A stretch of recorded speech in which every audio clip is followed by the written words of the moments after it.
All right, welcome back.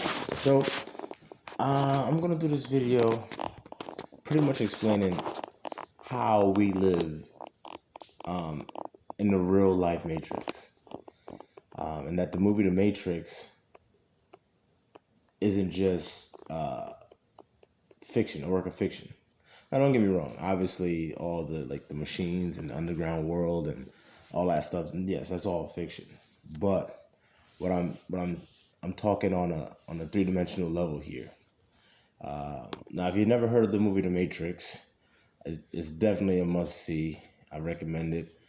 There's a trilogy. They are working on a fourth film, which I'm not sure if they released the release date for it yet, but definitely the original trilogy is definitely a must see.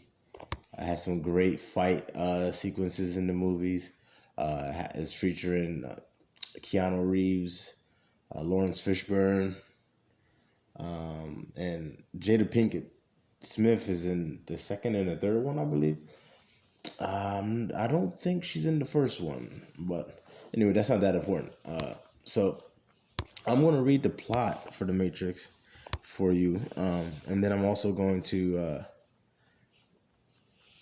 draw the lines and the similarities and show you how we are actually living in the Matrix today. So let's get down to plot. Okay. So, computer programmer Thomas Anderson, known in the hacking scene by his alias Neo, feels something is wrong with the world and is puzzled by repeated online encounters with the phrase the Matrix. So let's stop right there real fast. So the main character Neo feels that there is something wrong with the world. Now, in real life, the life that you're listening to this video in and that I'm speaking in, if you don't buck the trend, if you don't shake things up, if you don't notice, if you don't open your eyes to notice or begin to notice that you're in the Matrix, then you won't know. You'll never know. So as you can see, it says Neo feels something is wrong with the world. But if you don't feel that there's something wrong with the world, you'll never begin to ask questions. So what they try to do in this world is keep you pacified, keep you consumed, therefore you don't ask any questions. They just keep flooding your brain, flooding your senses, flooding you with all of this junk and garbage. That way you don't understand what's actually going on around you, like the bigger picture. So the key is to actually feel something wrong, and then you can begin to wake up. Encounters with the phrase the Matrix. Trinity contacts him and tells him a man named Morpheus has the answers he seeks. So Trinity is going to hook Neo up with the person with the secrets. So, excuse me. So, if you're living in the Matrix, like right now, picture this. You start to realize that, hey, they're pushing a whole bunch of agendas out here. Like what's that about? And they're trying to make it okay. They're trying to make it okay. Little boys dressing like little girls and acting like little girls, but you know in your mind that shit is not okay. But so that's when you start to click out of the Matrix. You start to say, whoa, hold on. You start to ask questions and stuff. Other people, they just accept it. Oh yeah, that's fine. Cause it's fine because everyone I see around me is saying that it's fine, and I don't want to be the odd one out and saying that it's not fine. So yeah, no, it's fine. So they go along to get along. They're not troubled. They don't feel anything wrong. They just keep going with it, and those people will remain asleep.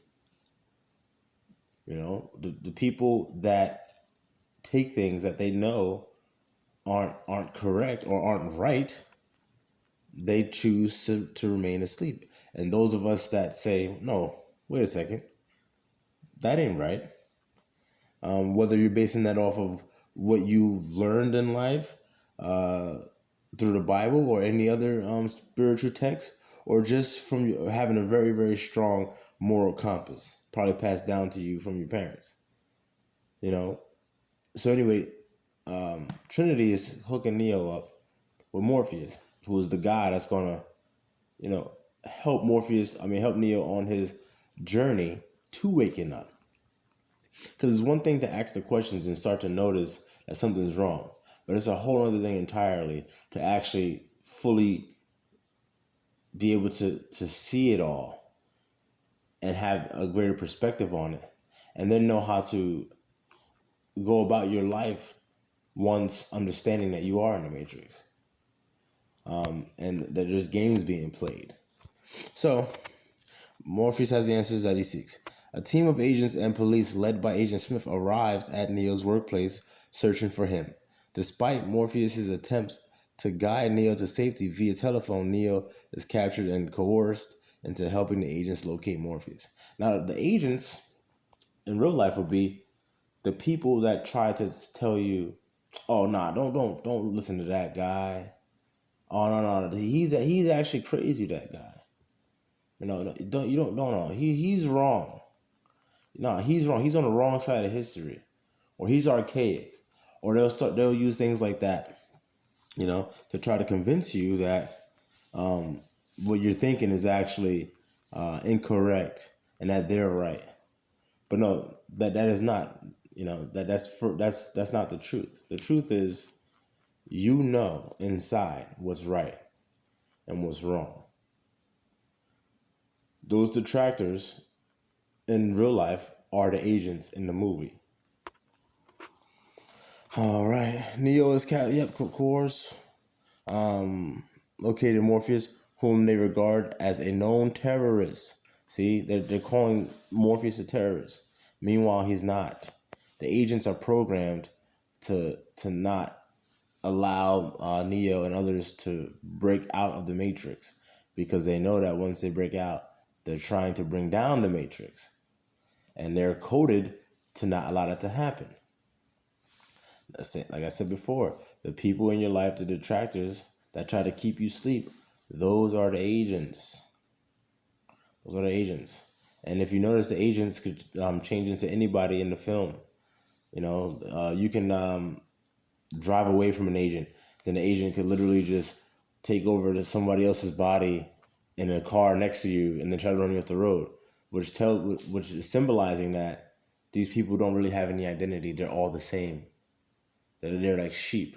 So the people in life that try to detract you, the agents, they're sheep. They're replaceable. There's nothing unique about them. They're all the same because they're all asleep. So moving on. Undeterred, Neo later meets Morpheus, who offers him a choice between two pills: red to reveal the truth about the Matrix, and blue to return him to his former life. So what we're doing right now with the ALP, America's Original People, and all these other movements within the conscious community is we're trying to wake people up to the fact that that whole narrative that you're taught, and all the history that you've been taught of every Black History Month, it's all a bunch of bullshit.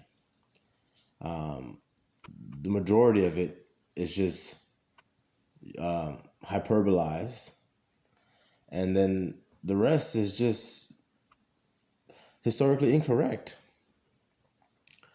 I could do another video going into that. Actually, not just one. It'll be many videos going into all of that.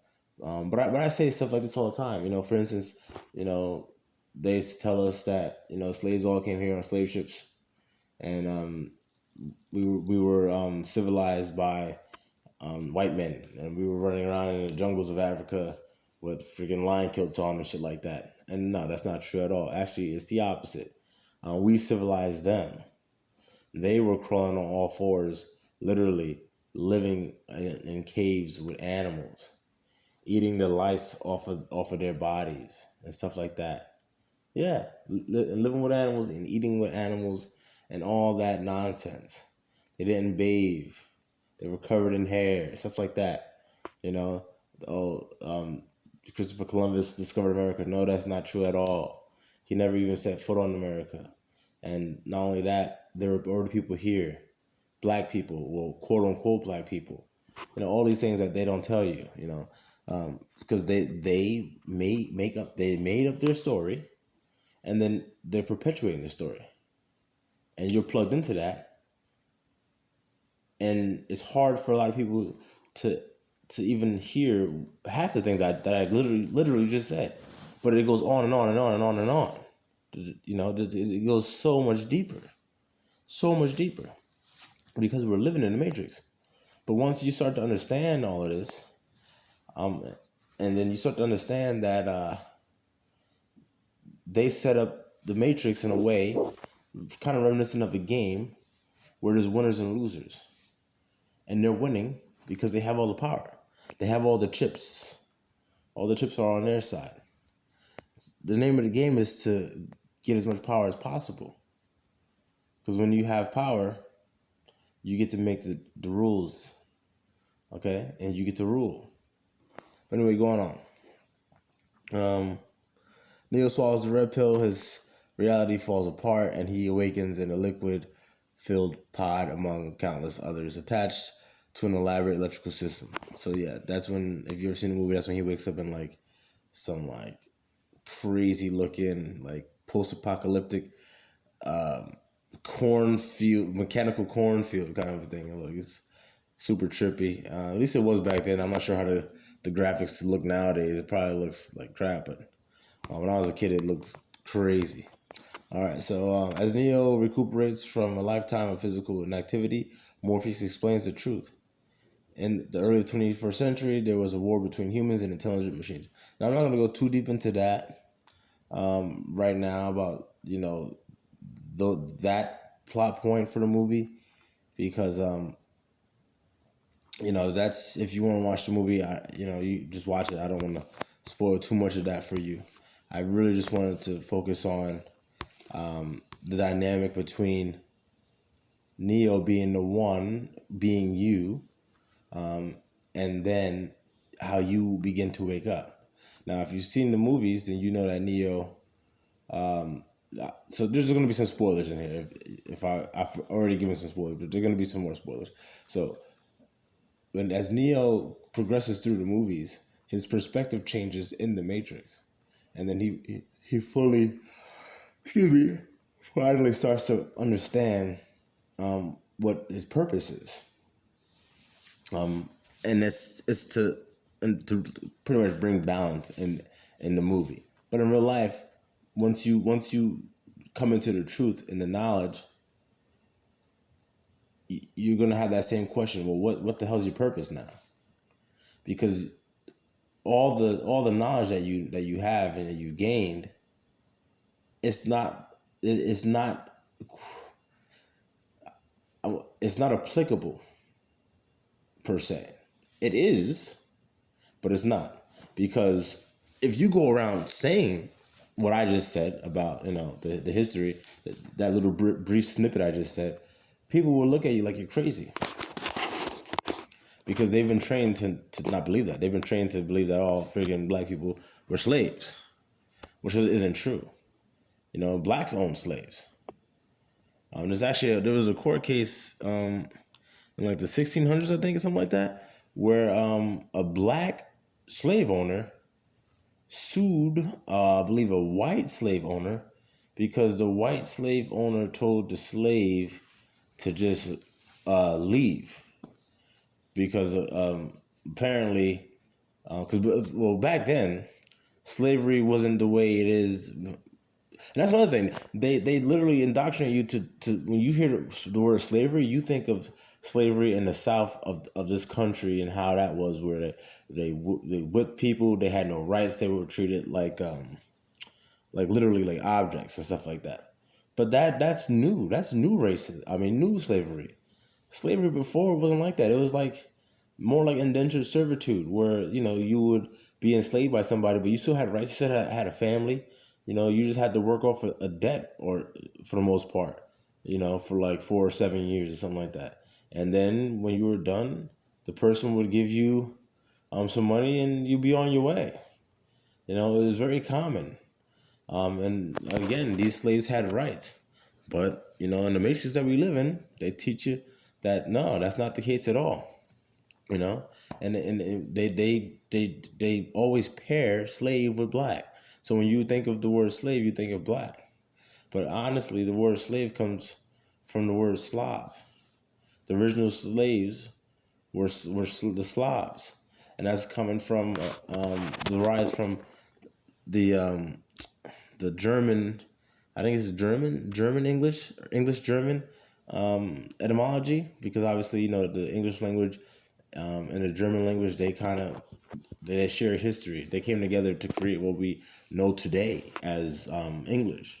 So, but anyway, I say all that to say this: we're living in a matrix.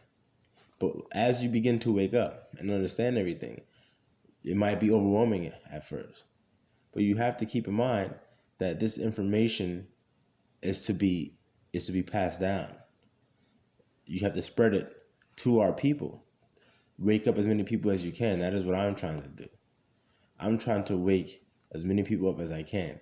Because I say this all the time. Not everyone's going to be able to come with us when the time comes and the change comes and we start getting everything rolling.